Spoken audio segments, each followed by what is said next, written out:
Hello दोस्तों, कैसे हैं आप सब। आशा करता हूं आप सब अच्छे और स्वस्थ होंगे।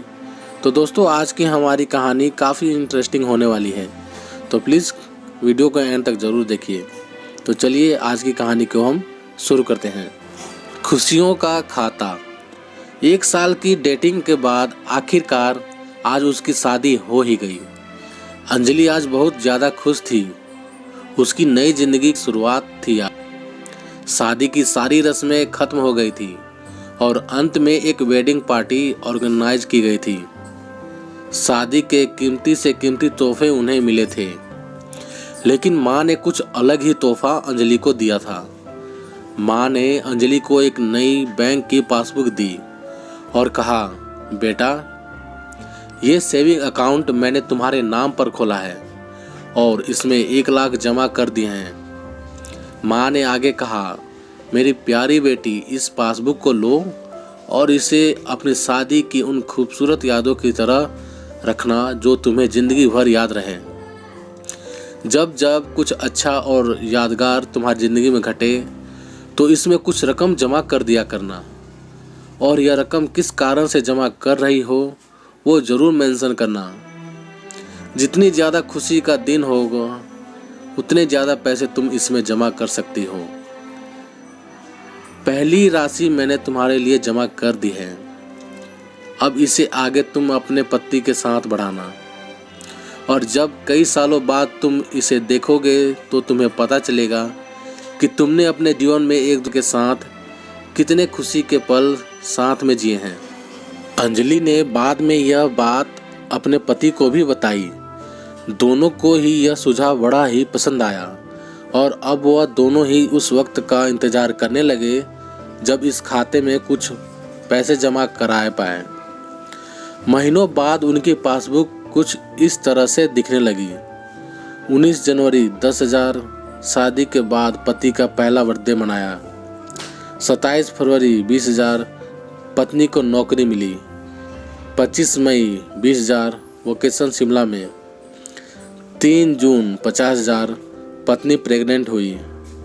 22 जुलाई 40,000 पति को प्रमोशन मिला, और यह सिलसिला आगे बढ़ता रहा। पर जैसे जैसे समय बीतने लगा, साल बढ़ने लगे, दोनों में झगड़े होने लगे।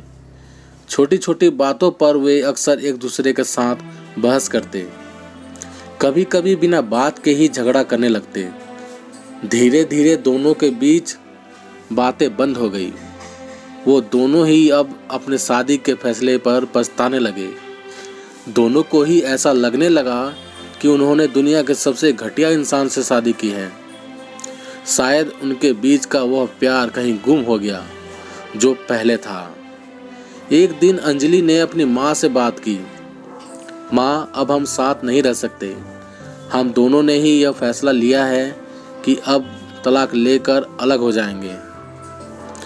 मुझे समझ में नहीं आ रहा है कि मैंने ऐसे इंसान के साथ शादी करने का फैसला कैसे लिया था। उसकी माँ ने कहा, बिल्कुल, इसमें कोई बड़ी बात नहीं है। तुम वही करो जो तुम्हारा दिल कहता है। अगर तुम दोनों ही साथ नहीं रहना चाहते हो तो अलग होने में ही भलाई है। लेकिन उससे पहले एक काम करो। तुम्हें वो पासबुक याद है जो मैंने तुम्हें तुम्हारी शादी के दिन दी थी? सबसे पहले उस खाते में जमा सारे पैसे निकालो और उन्हें खर्च कर डालो। तुम्हें ऐसी कमज़ोर शादी का कोई भी रिकॉर्ड नहीं रखना चाहिए। अंजलि अपनी माँ की बात से सहमत थी, इसलिए वह वहाँ से सीधे बैंक चली गई और बैंक में लाइन में लग गई ताकि उस अकाउंट को बंद करवा सके। जब वो लाइन में खड़े होकर इंतज़ार कर रही थी, तब उसने एक नज़र उस पासबुक के अंदर लिखे रिकॉर्ड्स पर डाली। उसने पढ़ा और पढ़ती ही रह गई। वह सारी खुशियाँ, आनंद के पल जो उसने अपने पति के साथ जिए थे, सब उसकी आंखों के सामने आ गए और उसकी आंखों में आंसू आ गए। वह तुरंत वहाँ से निकल अपने घर पहुँची। अंजलि ने घर पहुँचकर सबसे पहले वह पासबुक अपने पति के हाथों में रखी और बोली कि तलाक लेने से पहले इस खाते में जमा सारे पैसे खर्च कर दो और इस खाते को बंद कर दो। अगले दिन पति बैंक गया और खाता बंद कराने के लिए लाइन में लगा। जब वो लाइन में अपना नंबर आने का इंतजार कर रहा था, तभी उसने एक नज़र उस पासबुक पर डाली। उसने पासबुक के अंदर लिखे रिकॉर्ड्स को पढ़ा। अपनी पत्नी के संग जिए वो खुशियों के पल, वह सुंदर यादें, वो प्यार के पल उसके नज़रों के सामने किसी मूवी की तरह चलने लगे। थोड़े देर बाद वह भी बैंक से निकला और सीधे घर पहुंचा।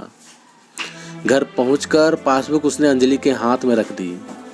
अंजलि ने जब उस पासबुक को खोलकर देखा तो उसमें एक नई एंट्री 11 लाख की थी और उसके कारण के रूप में लिखा था, यह वह दिन है जब मुझे यह एहसास हुआ कि मैं तुमसे कितना प्यार करता हूँ और तुमने मेरी ज़िंदगी में कितनी खुशियाँ लाई हैं। वो दोनों एक दूसरे के गले लगकर खूब रोए और उन्होंने उस पासबुक को संभाल कर तिजोरी में रख दी और दोनों ने अपने जीवन की एक नई शुरुआत की। तो दोस्तों, आप सभी को ये कहानी कैसी लगी कमेंट करके हमें ज़रूर बताइएगा। यदि कहानी आप सभी को अच्छी लगी हो तो लाइक कीजिएगा, शेयर कीजिएगा और हमारे चैनल पर नए हो तो प्लीज़ सब्सक्राइब ज़रूर कीजिएगा। तो चलिए दोस्तों, मिलते हैं आप सभी से एक और नई कहानी के साथ। तब तक लिए जय हिंद, वंदे मातरम।